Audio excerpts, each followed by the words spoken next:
ہمارے جسم میں ایک نالی ہوتی ہے جو کھانے کو لے کے پیٹ میں جاتی ہے. پیٹ اور کھانے کی نالی کے درمیان میں ایک دروازہ ہوتا ہے جو کھانا پیٹ میں داخل ہونے کے بعد بند ہو جاتا ہے. پیٹ میں جب کھانا چلا جاتا ہے اور صحیح طرح سے کھانا ہضم نہ ہو، پیٹ بھر جائے اور اس کھانے پہ تیزاب اپنا اثر کرے اور اس دروازہ جو ہے کھانا کھانے کے بعد کھل جائے، تو یہ تیزاب اوپر آ کے آپ کے گلے میں درد پیدا کر سکتا ہے، آپ کو خشک کھانسی پیدا کر سکتا ہے.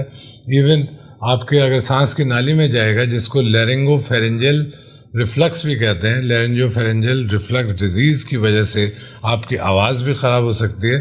تو ان تمام چیزوں سے آپ کو جس طرح سے بچنا ہے وہ میں نے بتایا. یعنی ایک دفعہ میں پیٹ بھر کے کھانا نہ کھائیں، چھوٹے چھوٹے کھانے کھائیں.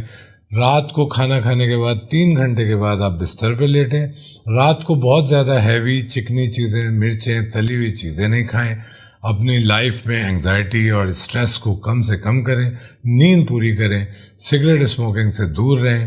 اور اس کے علاوہ کھانے پینے کی چیزیں جس میں چاکلیٹس، چائے، تلی ہوئی چیزیں، مرچ مسالے والی چیزیں، ان چیزوں سے اجتناب کریں، کیونکہ یہ تمام چیزیں پیٹ میں تیزابیت پیدا کر کے ہمیں گیسٹرو ریفلکس ڈیزیز کا شکار بناتی ہیں اور ہمارا گلا اکثر خراب ہوتا رہتا ہے. تو گلا جب بھی خراب ہو اپنے ڈاکٹر کو ہمیشہ بتائیں کہ ڈاکٹر صاحب میں پیٹ میں بدہضمی کا بھی مریض ہوں، یا آج کل مجھے پیٹ میں بدہضمی بھی ہے جس کی وجہ سے میری جو تیزاب ہے پیٹ والا وہ میرے گلے میں مجھے محسوس ہوتا رہتا ہے. تاکہ اگر آپ کے ڈاکٹر صاحب کا دھیان، جو کہ جنرل پریکٹیشنر آپ کا علاج کر رہے ہیں، اگر پیٹ کی طرف نہ بھی جائے تو آپ اس کو اپنے پیٹ والے مسئلے کو اپنے ڈاکٹر کو بتائیں کہ مجھے نزلہ زکام اگر ہے تو بتا دیں کہ ہے اور نزلہ گلے میں گر رہا ہے.